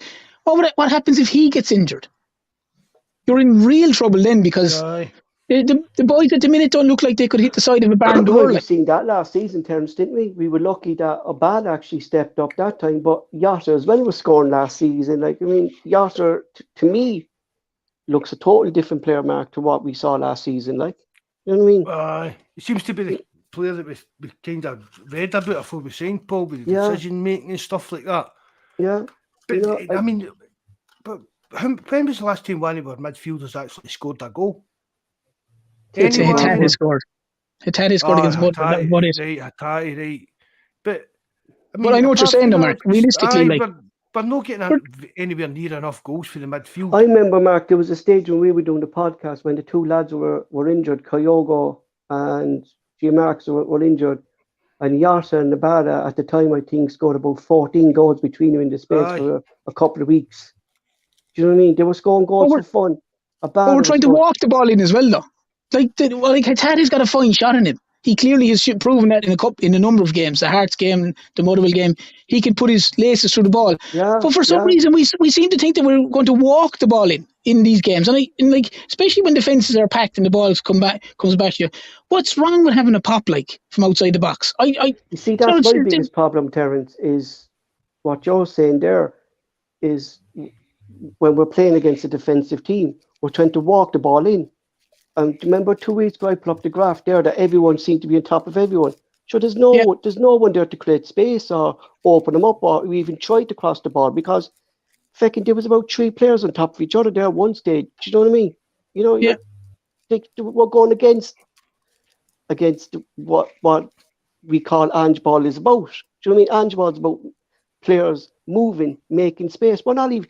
I can't remember the last time I saw Celtic team making. He's tweaking it, Paul, but he's tweaking it in a negative. It's a negative way he's actually tweaking his system. Yeah, I can't remember the last time, Mark, I saw an actually Celtic player free looking for the ball. Look, I don't even see Kyogo doing it, looking to make a run, to make space, or do you know what I mean? Everything just seems to be cramped, you know. It seems day and night for the first 6 or 7 games. The first 6 or 7 games in the league, you're there thinking oh my God, this is unreal. And then all of a sudden, it's just literally just falling off the face of the earth, like. The pace, the movement, everything. They look clueless to me. They just look like they're, like, not to go back to the Neil Lennon thing, but like it's, as I said, just passing sideways, backwards, sideways, all slow, fellas standing there with their hands in the air waiting for some fella to move. Like the first 6, 7 games in the league or whatever was, that wasn't the case. The movement and the speed and everything that was going on was unbelievable, but it just seems to have gone, whatever's after happening. We're waiting on teams making a mistake to let us through them rather than looking to get through them ourselves. That was what we done for me under Rodgers, and that was all that. What's an interesting thing? Just passing about at the edge of the box, passing about, waiting and making a mistake. Barnaby come on for Meada yesterday in the left wing. So I was going to say that the other day to you, obviously, Paul. Mark, he can play there because he has the speed for that. We saw that at the weekend. He has the speed for it. I nearly put him in there. And you can guarantee he's going to give Taylor cover there as well. Aye, definitely. You know what I mean? And take Meade, if there's going to be injuries, Mark, that seems to be my biggest problem. I think it's all of your problems as well. We've signed all these new players, but it's the same starting 11 as last season. Do you get me? It reminds me of Neil Lennon. When Neil Lennon used to sign a player, we used to wait about a month to see that player. Do you get me? You know? But too many of them are the same, Paul, as well. Everything's just so predictable. Good enough. Everything's just so predictable. Aye, Mikey, aye. It's just predictable. Everybody could. A bit like Jabber and his FIFA skills. Everybody knows what they're going to do. You know what I mean? Just boring. You know what I mean? You know what I mean? You got to try new things. You know what I mean? Like this podcast has been a bit doom and gloom, but I mean, you just got to say it how it is it? I mean, there's no point in trying to you say the good with the bad. Do you know what I mean? You take the good with the bad. Do you know what I mean? Everybody's happy to get the praises and get patted on the back then when they're playing good, but as soon as there's any negativity, then that's when the shit hits the fan. Nobody can say anything bad about anybody or say they're playing shite or whatever. You know what I mean? But it's not. But you're dead right, Mikey. Yeah, the problem is, Mikey, and I'm going back to what Terence said last Sunday. It's not just the Champions League, Terence. This has been coming into our league form as well. Oh, it's been in the league form. We haven't been proper in the leagues really since that Rangers game. Do you know what I mean? You know? Yeah. For me, Paul, is the St. Mirren game was the one that sticks out to me, and since then they've been woeful. The pace, everything seems to have just fallen off the face of the earth. I don't know why. Do you think maybe because of that game, Terence, that Ange is thinking that's why he's sticking with this more predictable lineup, because he thinks now that he can't trust the players that came in for that St. Mirren game when he made wholesome changes? But at the same time, they're the guys that he's bringing on, Paul. He's bringing on the Aaron Moyes of the world. You know what I mean? And it's like that's where the buck stops, Paul. Yeah, and it's like Michael said there. Like, I mean, none of us want to be on here criticising and giving out about Celtic players, but we'll be the first to praise them. But at the same time, you have to be the first to say you can't tell me if you're a Celtic fan that was good or this was good or that was good. No. You're critiquing. Yeah, but you're critiquing. If Celtic lost last night and put in a blinding performance, you'd be gutted, but you'd say yes. But when they go so meekly and tamely and perform like that, you have to say it how you see it. And it's exactly what Michael is saying there. It's all well and good saying, we shouldn't be saying this, we shouldn't be saying that. like my Ada, I'm not trying to have a personal pop at the guy, but the guy hasn't kicked the ball in probably 5 or 6, 7 weeks. Do you know, he just hasn't. Like Darren Moy isn't at that level to change a game. I mean, as Celtic fans, we're entitled to say that. To say that. We're not having personal. Being realistic. That's all. Yeah, we're not having personal pops at individuals, but we're just looking at it and going, that's just not good enough for Celtic. It's not good enough at this level, and that's what it is. Well, I mean, look at the reaction to the Real Madrid game. We get beaten, but everybody on this podcast we were buzzing.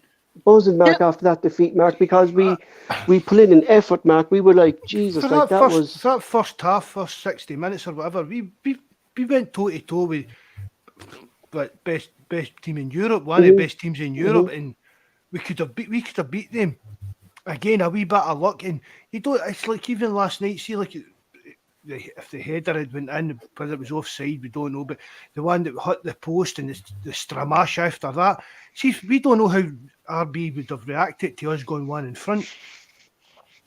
Do you know what I mean? Mike, you've seen the atmosphere and that. So imagine Celtic had won 1-0 up there last night. The place would have erupted, hopefully.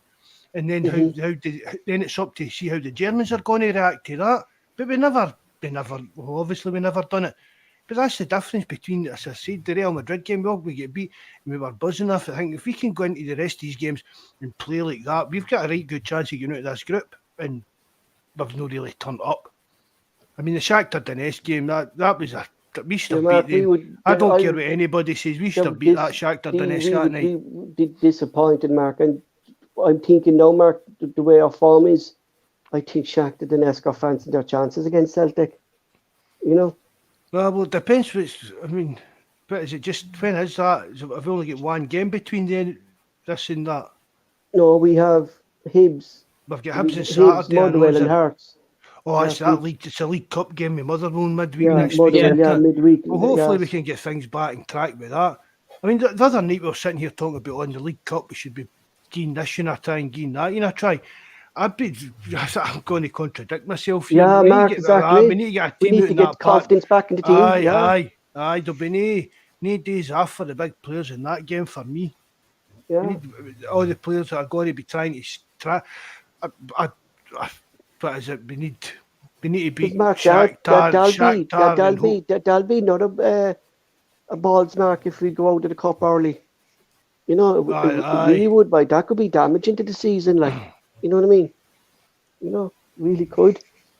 But if you score one goal in 53 shots, Mark, or 53 chances, I'm sure Shakhtar Donetsk aren't panicking. Like, no, they won't be.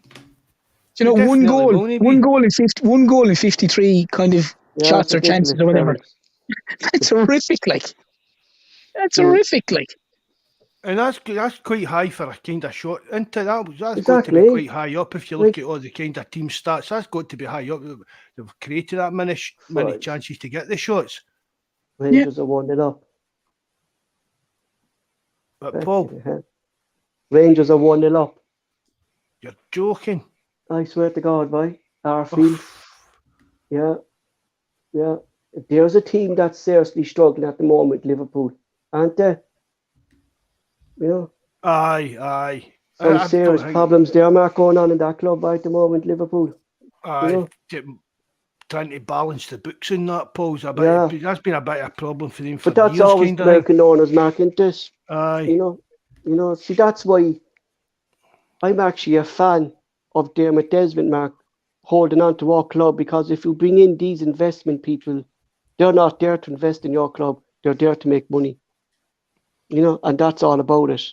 At least we know Dermot Desmond will pass it down to his sons, trying to keep the family. He's a Celtic man. You know, that's why I don't want these big internationals coming to Celtic. You know? They've good points as well, Paul, to be honest. Yeah. I mean, without getting into the political side of the stuff and all that, I mean, look at Newcastle. Mm-hmm. No, I mean, look at Man City. Look where Man City were, where they came here for kind of thing.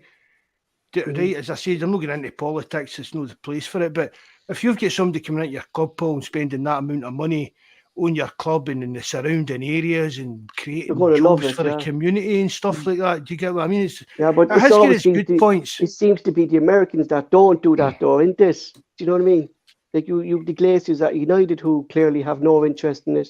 You've this crowd at Liverpool have no. Do you know? It always seems to be the American investment. There was a boy involved at Liverpool, but I think he's left now, and I think he He's was left, the kind yeah. of, he was the one that kept the Americans kind of in the straight and narrow. But the Glazers at Man United, they've killed that club.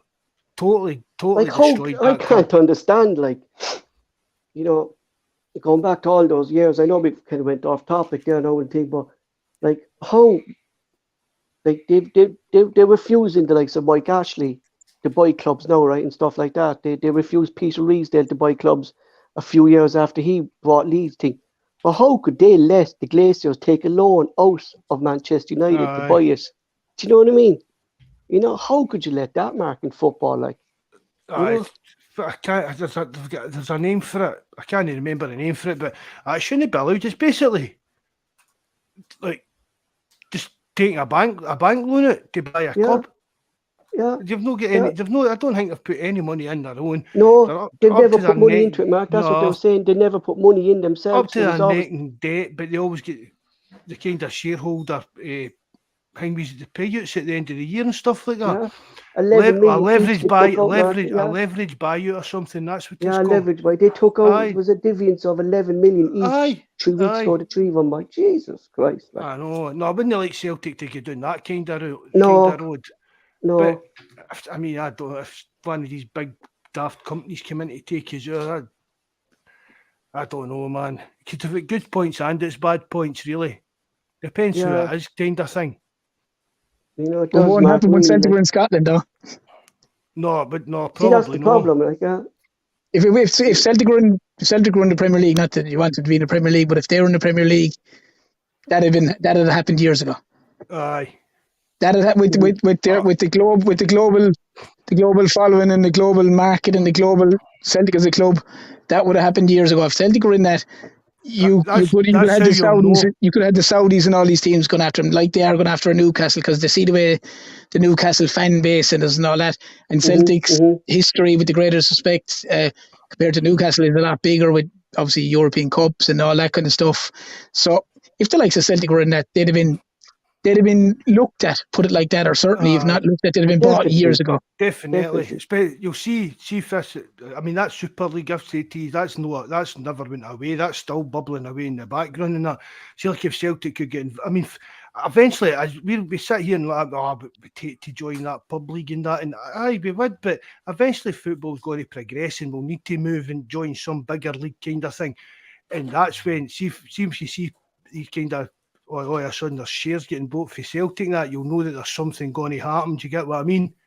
Because there will be, because if Celtic could get involved in something like the Super League or some kind of British league, if that's what they're going to do, if Celtic get into that kind of level with this TV money and all that, these vultures will be circling. Do you know what I mean? You'll see a lot of that, and that's when people need to be.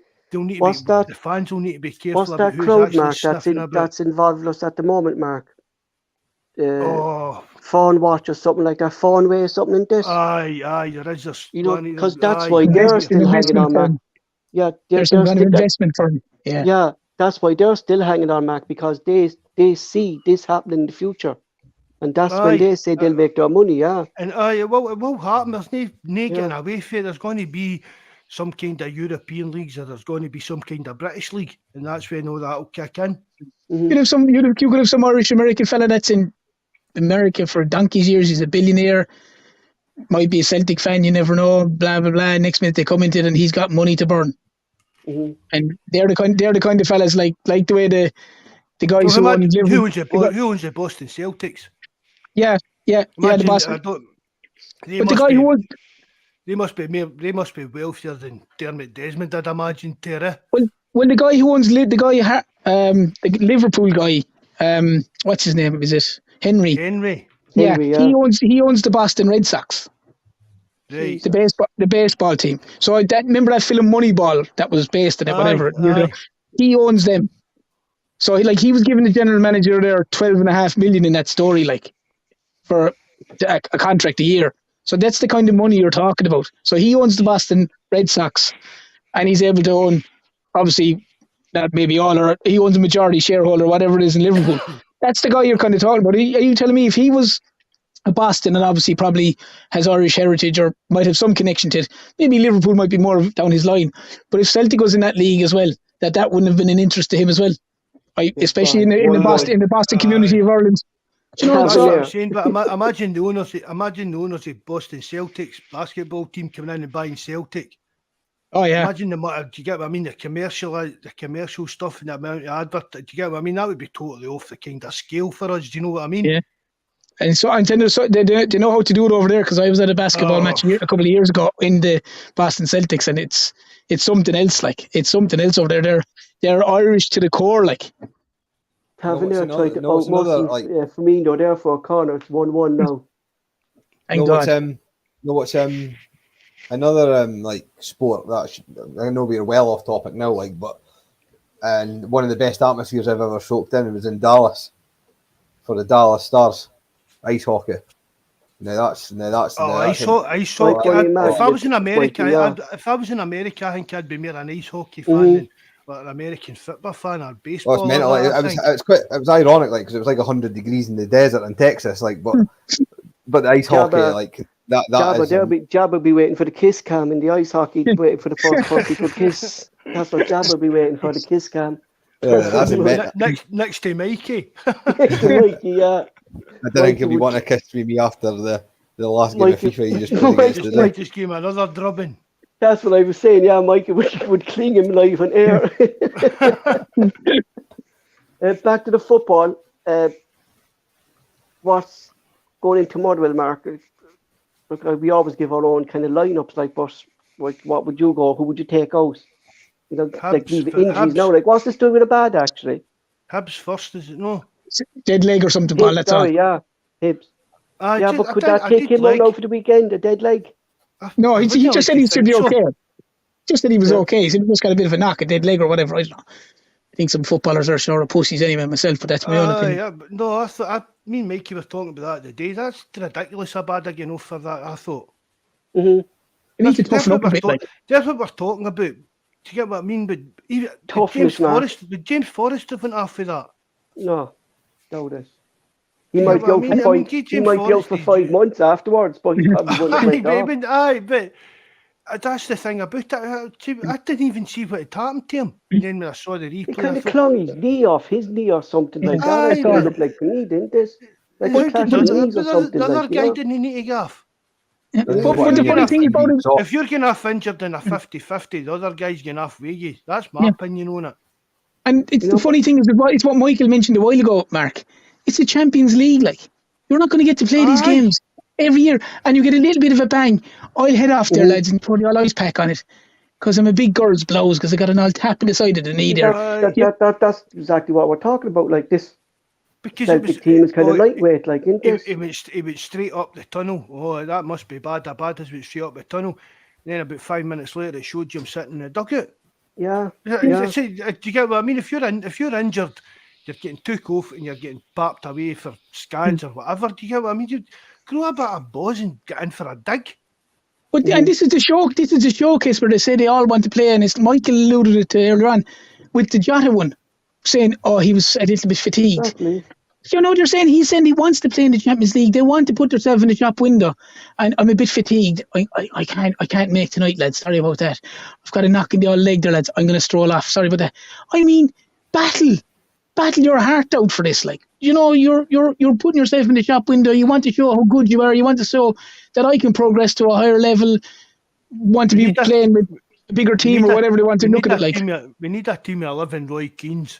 That's what we need. Do you maybe think, and Abad would be playing in the under 21s World Cup, I think, with Israel. Like, do you think maybe that's why he's like that he doesn't want to be injured for that? You know, that's why.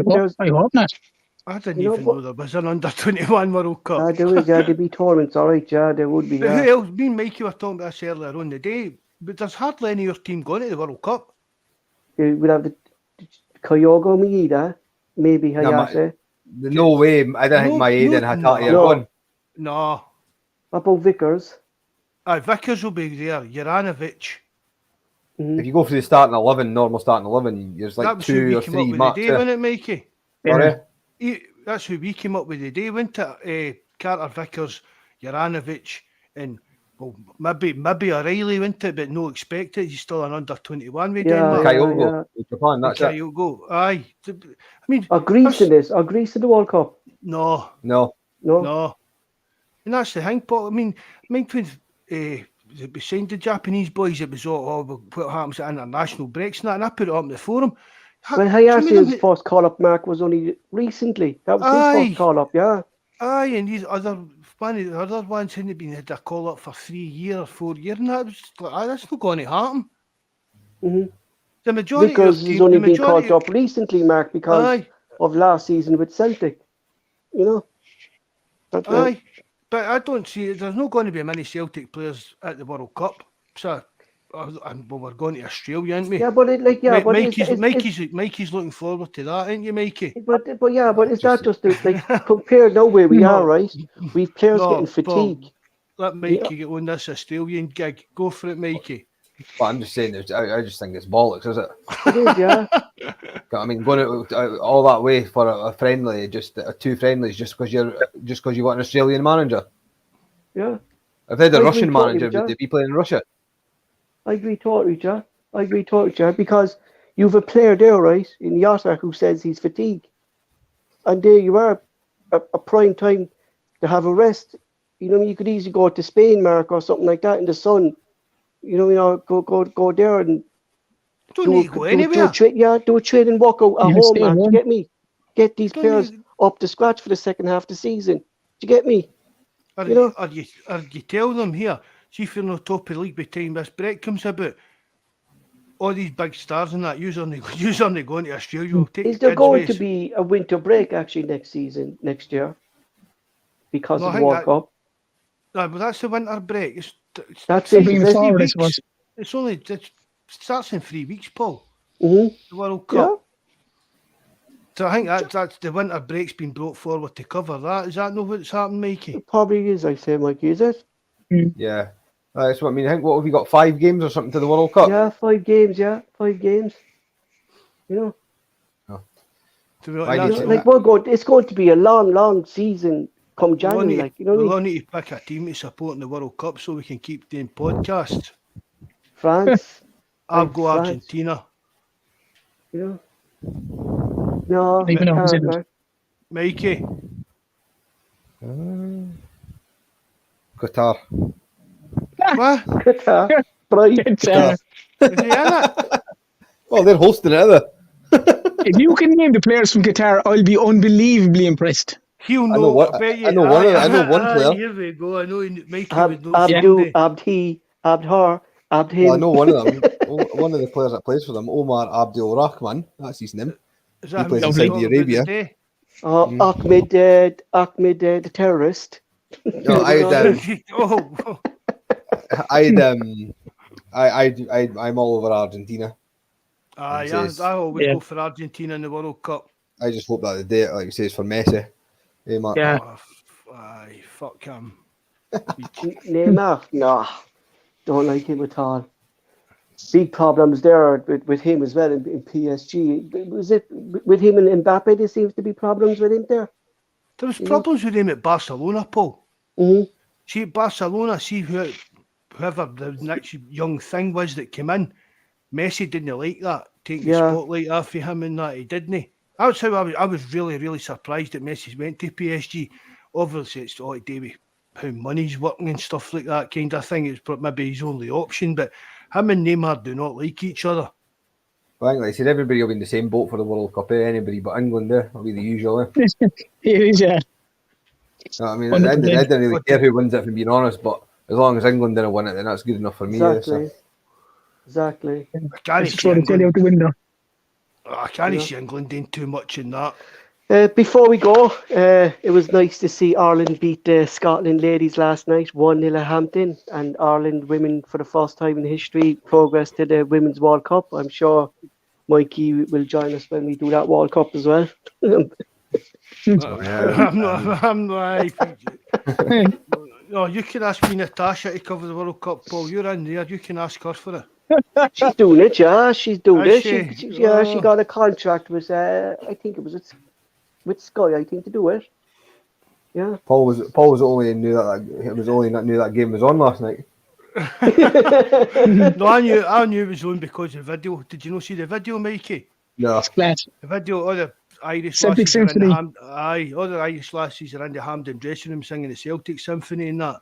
And Well, I hope Did they you will. see it's Sky went, Sports today? it's went crazy, and if the wee lassies on apologising on the telly, Wait, and that Ridiculous, for Mark. singing You up see, the it was Ryan, on that, Sky honestly, Sport. Sky Sport honestly. News today, Mark, were interviewing the girl who scored the goal, right? Shocking, the wasn't it? Barrett, all right, and he turned around to her, just come away from your victory. What about your IRA chants in the dressing room? Put the goal on the spot live on Sky Sports News, and she was going, "Oh, we apologise for that," and think, you know, typical Sky Sports, isn't this? Aye. You know, Well, just as well they're knowing their car before the game. Then they'd really get a shot. you know, ridiculous. Like, Jesus Christ, it's only a song. Do you know what I mean? You know. Aye, that's it. It's only a song. I mean, look at other songs that England fans in that sing. Exactly, Mark. There Do won't, you know what I mean? there won't be anyone on Sky Sports News asking what about the song sung tonight in the Crumble Dome. Like, they can stand up and sing whatever they can sing whatever they want about killing left, right, and centre. That'll be fine. But the girls sing the Celtic Symphony. Yeah, fair enough. Maybe the last part of it, someone should have maybe stopped the video before they got to the last part. It might have been a bit more sensible, like, do you know what I mean? Because as soon as they sang that and it was released, you knew there was going to be uproar over it because it's typical. Well, But there won't be anyone asking questions about what songs they're singing tonight in Ibrox, like. but see, the thing about it, it's just a song, Terence. It's been sung by Celtic fans and Ireland fans for how many years? Exactly. It doesn't, I mean, it doesn't really mean it doesn't really mean anything, doesn't it? No. You're not going marching down the road with combat gear on, like, you know what I mean? Aye, it's just a daft became a daft Celtic Island song It's kind of thing. It doesn't actually mean that It's much. literally it's literally the chorus coming into it, and it just happens to be that's it, like. Well, it's just bollocks. So, like I say, I love boxing, and one of my favourite boxers is the Irish boxer Michael Conlan.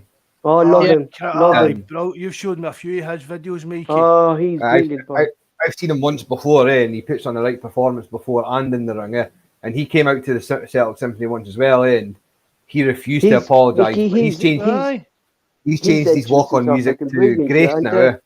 He comes out to Grace now instead of the Celtic Symphony. But like I say, he got reprimanded for that. It was like soonest the other week we got Celtic fans the same of Britain for all this with the Queen and all that. Well, did you hear him saying anything about Liverpool fans? The video of the Liverpool fans taunting the Rangers fans the other week. Exactly. Do you know they were booed as well. They were booed a minute silence as well, though, Mark. The Liverpool fans at the time.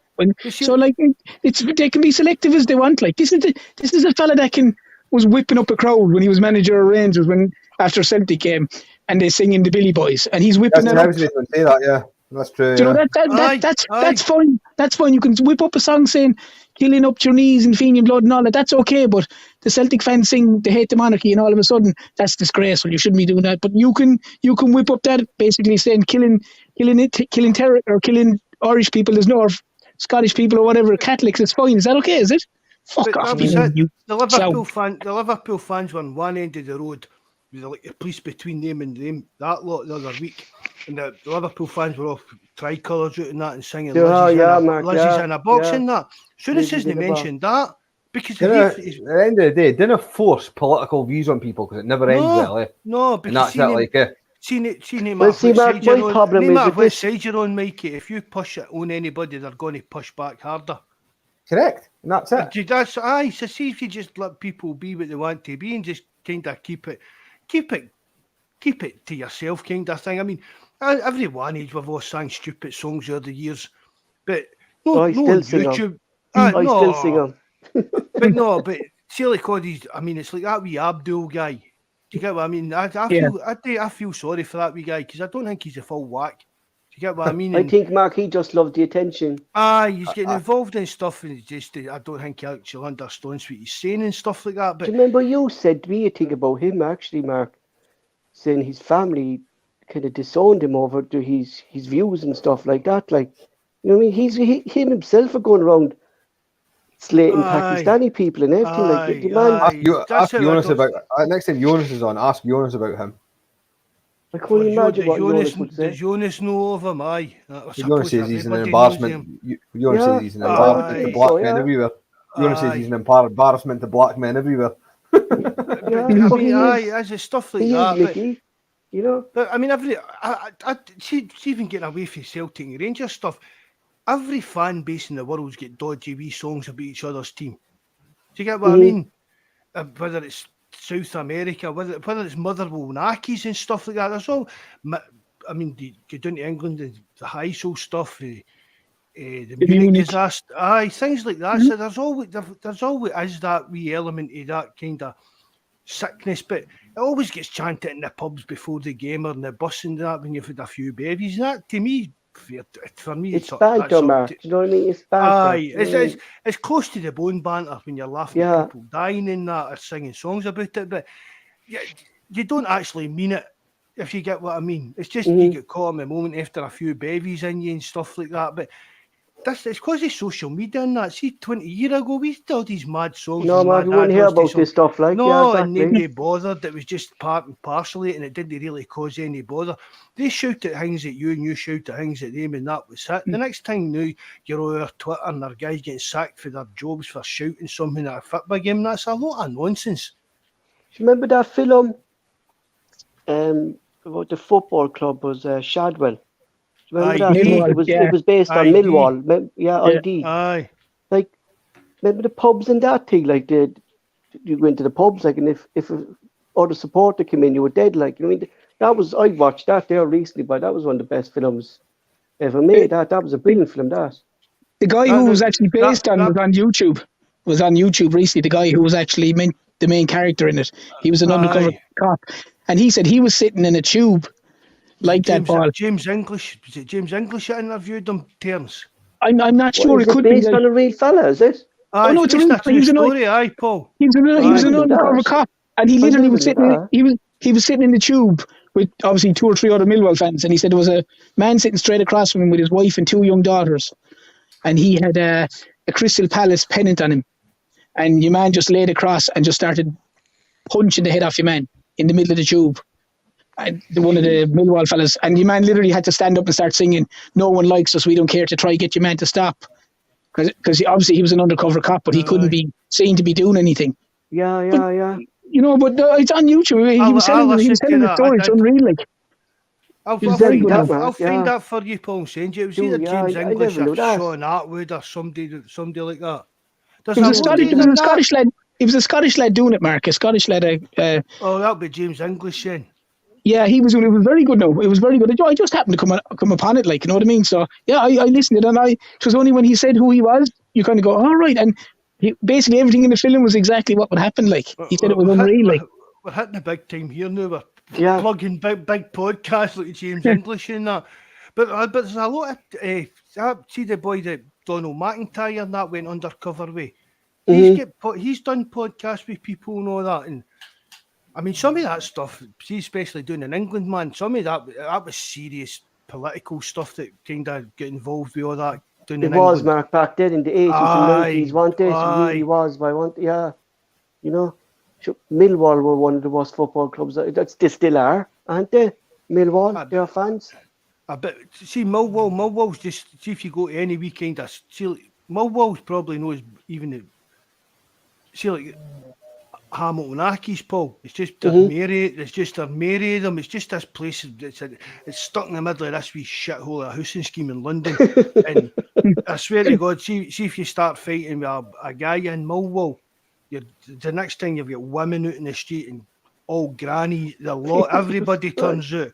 It's wacko down there. Honestly, Millwall. It's like a maze tearing about it. It's like amazing. The stadium sits here. And after the game and that, it's pure bandit country, man. The grannies and everything are out throwing stuff at you a lot. Jeez. Christ, right. We let it there, lads, I think, but went really off the ball. I thought we got lifted. Thanks to Terence, Mikey, you guys in the live chat for joining us. We'll be back again on Sunday night. Hopefully, we'll see them improve Celtic on Saturday. Mark will close the show. Right, thanks very much, Paul, Terence. Thanks again, Mikey, for coming on today. Everybody that listened in, thanks very much. We really appreciate it. If you know how, hit the like button, and if you know, leave a comment in the comment section. Good night, hail, and God bless. Thanks very much, guys. No problem. Thanks for having us on. Right, guys. No Cheers, bother, boys. Mikey. Thanks a lot, mate.